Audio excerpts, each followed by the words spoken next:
Assalamualaikum warahmatullahi wabarakatuh. Ini untuk apa? Sebenarnya tadi udah panjang lebar dan sebagainya itu udah jelas sebenarnya. Jadi untuk yang tadi yang dikatakan oleh Mang Ayib tadi bahwa ketika ada kiai dan santrinya itu santri mah turun tapi untuk kiainya tetap di mobil itu sah-sah saja ketika ada di daerah yang asing. Contoh, orang nggak pernah ke Gunung Kidul. Gunung Kidul itu tandus, apalagi daerah sana, daerah Tepus. Itu kan daripada kita bingung dan lain sebagainya, kita bisa langsung tayamum di mobil. Itu ada keterangannya di Iqna. Coba lihat di Iqna ada di bisababi safar dengan sebab bepergian. Itu boleh tayamum tanpa harus turun ketika tidak tahu medan. Nah, itu. Kalau yang tahu medan, kalau umpamanya di tol ya, atau sekarang jalur pantura dan sebagainya kan banyak masjid pinggir jalan atau banyak pom bensin. Tapi ketika kita masuk ke daerah-daerah yang hutan, kayak di Kalimantan, kayak di Sumatera, dan kita belum tahu medan, belum tahu kondisi di lapangan, ya kita bisa langsung boleh tayamum dengan syarat yakin. Di sini syaratnya yakin, meskipun itu khilaful aula lah. Tapi karena kita yakin, seperti yang dikatakan Mang Ayub tadi, daripada kita nanti nyari-nyari muter-muter juga nggak ketemu, malah di begal juga, kan bingung juga nantinya. Nah, itu keterangannya ada di Iqna, nanti silakan dilihat lagi. Kemudian yang kedua yang tayamum di pesawat. Jadi tayamum pesawat ini memang polemik juga. Tapi kalau kita lihat di Mausu'ah Al-Fiqhiyah Al-Kuwaitiyah seperti itu. Jadi ada kitab, itu ada 45 jilid, fikihnya hasil fatwa imam-imam besar Kuwait, itu membolehkan tayamum di setiap tempat, yang penting suci. Di jok pesawat, di kursi pesawat, bahkan di baju kita pun bisa. Contohnya karena mungkin kalau di pesawat itu kan masih agak ragu-ragu juga, karena pesawat itu kan terbang, itu pasti ada yang nyangkut di baju-baju kita, tinggal gantian aja di punggungnya, bisa juga seperti itu. Itu yang penting yakin di situ ada debu, dan yakin itu suci. Memang kalau bepergian nyun sewu, maaf, kalau haji itu enggak, ya di pesawatnya 9 sampai 10 jam lah. Tapi kemarin itu berangkatnya itu jam 10, tapi naik pesawatnya itu jam 3 pagi. Jadi di pesawat itu sudah naik jam 3 pagi, berangkat landingnya itu jam 10 siang. Itu bayangkan berapa jam itu. 10 ditambah berapa jam? Berarti dengan 7 jam. Berarti 17 jam di pesawat. Coba bayangkan.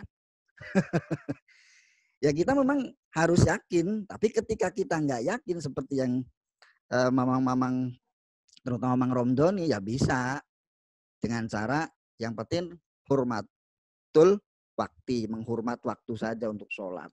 Setelah turun bisa dilakukan i'adatus sholat. Itu bisa. Yang penting pegangannya ada lah. Seperti yang disampaikan oleh Mang Ayib tadi, emang ada di Iqna juga ada. Seperti yang disampaikan oleh mamang tadi juga semuanya ada di Mausu'ah Al-Fiqhiyah Al-Kuwaitiyah seperti itu. Jadi kalau kitabnya belum kebeli, tapi insya Allah lah mudah-mudahan. Itu harganya sekarang sudah fantastis tuh, 6 sampai 7 jutaan.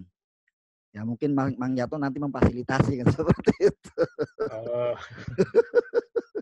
Ya, mungkin itu saja tambahan dari saya. Assalamualaikum warahmatullahi wabarakatuh. Kemarin saya japri sama Mang Hasan. Mang Hasan, kamu tahu nggak Mang Hasan? Bahwa membeli kitab itu sudah menjadi hobi. Kenapa begitu katanya?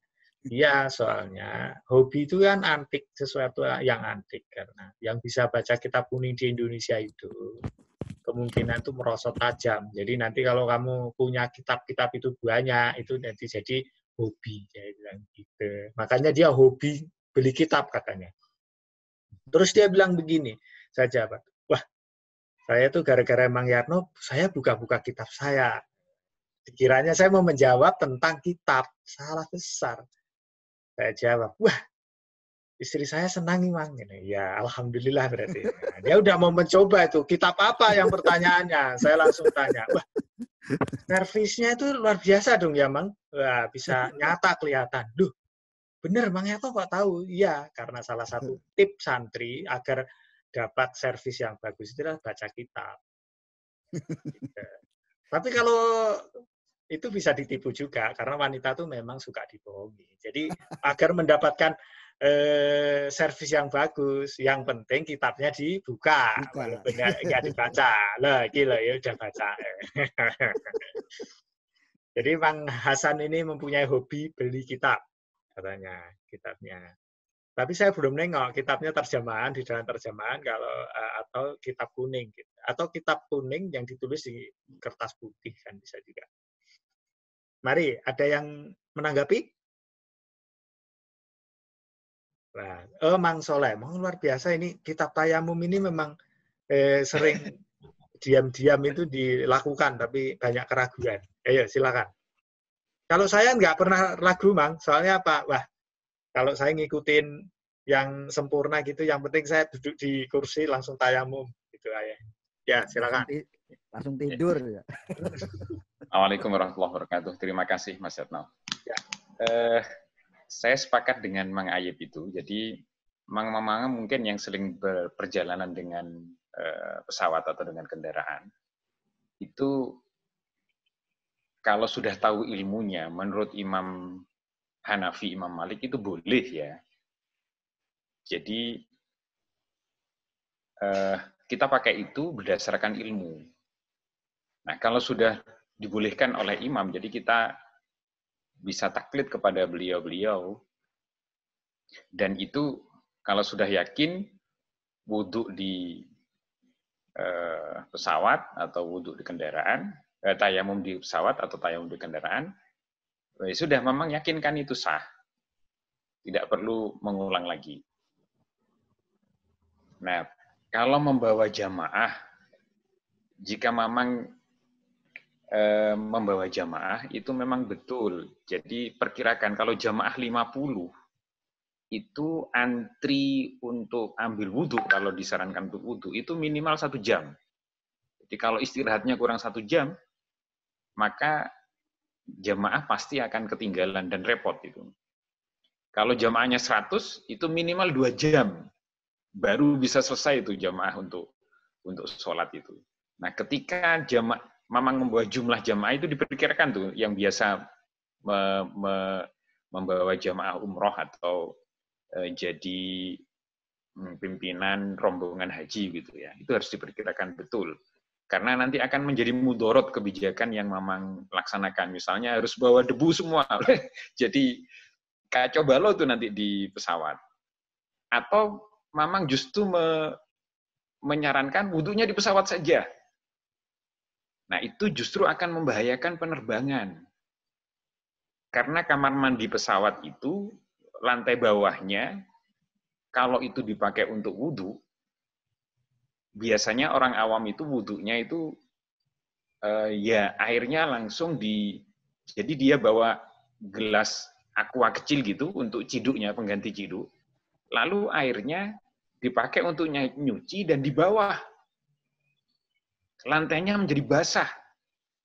Nah, kalau lantai itu basah, kemudian terkena kabel-kabel pesawat, di situ terjadi korsleting dan bisa membahayakan penerbangan untuk keseluruhan, membahayakan nyawa. Saya pernah mengalami itu, ada yang jamaah yang kekeh dari Jember, bareng-bareng, satu rombongan itu akhirnya pramugarinya yang ribut mengeringkan air yang ada di bawah toilet untuk bekas wudhunya jamaah yang tidak patuh dengan itu. Jadi hal-hal yang seperti ini memang harus kita semua harus mempelajari. Jadi debu itu memang selalu ada di setiap permukaan. Itu Imam Hanafi dan Imam Malik yang membolehkan tayamum dengan itu. Kalau memang kekeh untuk diri pribadi pakai Imam Syafi'i, ya yang dilakukan Mang Romdoni itu betul.